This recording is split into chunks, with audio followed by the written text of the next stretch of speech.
all in life is not quite fair and just, the old man began, his voice brittle, like a dry leaf cracking under pressure. His eyes, clouded with age, stared to the open window at the late afternoon sun. I call it the mysterious journey of life. The air around us was still, heavy with the weight of a truth that had not yet been told. I sat quietly across from him, like I had many times before, but this moment was different. This wasn't a casual conversation or one of his usual gentle scoldings. This was a story, one that had been waiting years to be told. Despite the decades between us, I had come to call him Daddy, not out of formality but affection. He had stepped into that fatherly space in my life effortlessly, with a natural warmth that drew me in. Yet today, that warmth was laced with sorrow. Why the sadness, Daddy? I asked, noticing the tremble in his fingers as he cradled his cup of warm zobo. You always appear strong, even in your most difficult moments. Why do you look like you're carrying a storm today? He turned slowly to face me, his expression gentle but deeply tired. Because strength, my daughter, he said softly, is not the absence of pain, it's the ability to carry it in silence. He leaned back, his frail frame sinking into the high-backed chair that had become his favorite spot in the entire house. And then, with the kind of breath people take before diving into deep waters, he began. I was born in the 1940s, in a quiet, almost forgotten village in Abia State. Life was simple, predictable, and sometimes painfully slow. We fetched water from the stream. We listened to the wind instead of radios, and we watched the stars instead of television. My parents were both teachers, devoted and disciplined. They believed in education the way a farmer believes in rain. He chuckled lightly, the sound tinged with fond memories. I was their only child. My father wanted me to be a professor, a man of books and ideas. But when I finished secondary school, I shocked him. I told him I wanted to become a businessman. The room fell silent for a moment, as though the walls themselves paused to listen. He didn't talk to me for 2 weeks. I think he thought I was throwing away everything he stood for. But eventually, he took me to the city, introduced me to a trusted man from our community, a trader. That's where my apprenticeship began. He described those early days like a man recounting a war he survived. He cleaned, carried heavy loads, and ran errands. He made mistakes and was shouted at.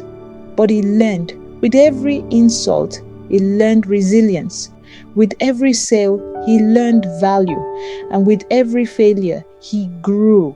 After years of apprenticeship, he started his own business. A small shop, barely more than a kiosk. But it was his. He named it after his mother. I was terrified, he admitted, but I promised myself I would not fail, or at least if I did, I would fail forward. The business grew slowly at first, then suddenly. He expanded from 1 shop to 5, then began importing goods, electronics, motor parts, textile. Each trip to Lagos or Onitsha was a risk, but it paid off. By his late 20s, he had made his first million. I built my mother a house that year. My father wept, not because of the house, but because I had proven him wrong, and he was proud to be wrong. But even then, something gnawed at him. All the money in the world meant nothing without understanding, without knowledge. So I went back to school, first part-time, then full-time. My classmates called me Sir. I was the oldest in every class. Some laughed, but when I graduated, they clapped. He didn't stop there. He secured a place at a university in England. He studied business management. got a diploma, and returned to Nigeria with a fresh vision. By the time he returned, his business had expanded across borders. He traveled to 34 countries, made foreign connections, and eventually built his mansion in Aba. It was not just a house, he said with a bittersweet smile. It was a symbol of how far I had come, of what hard work could do, and then came love. He met Neka, a soft-spoken woman with the kind of beauty that made people look twice. He was 26 when they married. He wanted 10 children. They had names picked out, dreams written on the walls of their hearts. But a decade passed, 10 long years of waiting. No child, no cries in the hallway, no birthdays, just the two of them holding on to each other as the world whispered behind their backs. People mocked us, he said. They told me to take another wife. My family pressured me, but I loved her more than I ever knew I could love someone. During those childless years, he poured his energy into the community.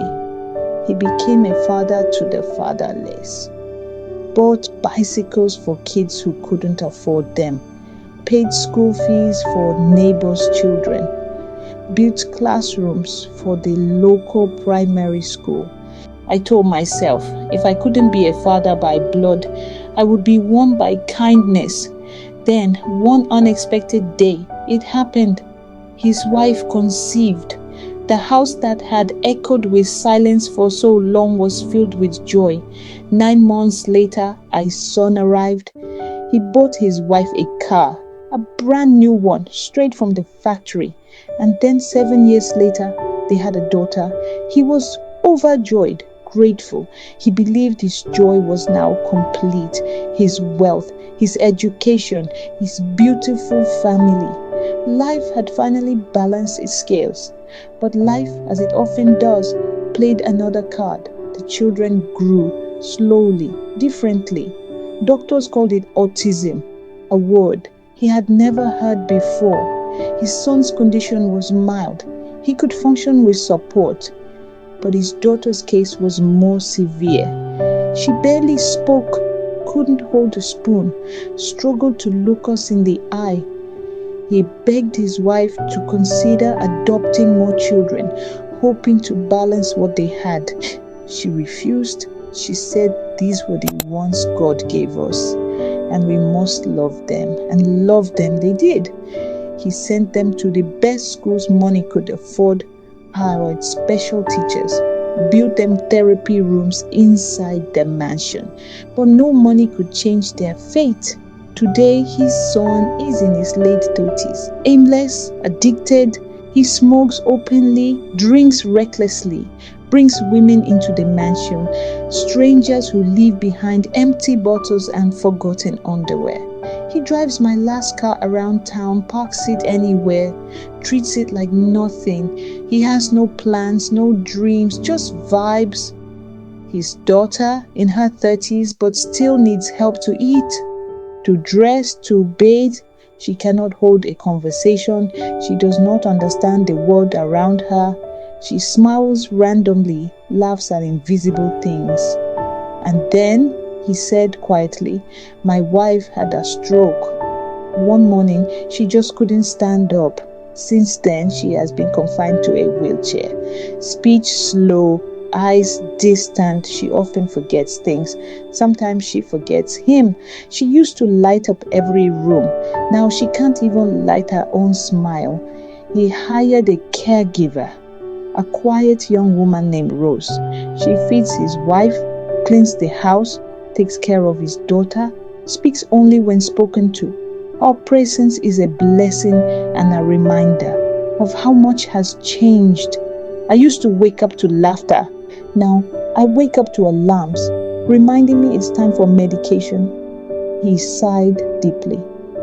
I have sold most of my cars, given out lands. I kept only one property in my name. The rest I've handed them over. What use are they now? He looked around the mansion. The marble floors, gold rimmed portraits, chandeliers that once sparkled with life. People see this house and envy me. They think I have everything, but they don't know that behind this mansion door is a life filled with silent pain. He paused, looked at me with eyes that had seen too much. I don't want pity.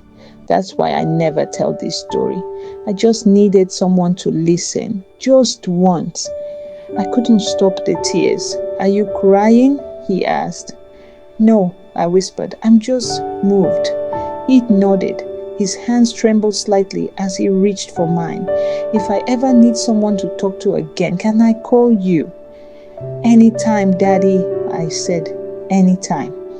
As I left the mansion that day, the sun was setting, casting long shadows across the tiled veranda. But inside my heart, something had risen, a deep understanding of life's unpredictability, of how pain can dress itself in gold and still remain pain. Behind that mansion door was not just a house, but a heart that had loved, lost, endured, and survived. And I promised myself as I walked away that I would return, not just as a visitor, but as someone who understood what it meant to be present for those whose pain makes no noise. Because sometimes the loudest stories are the ones told in whispers.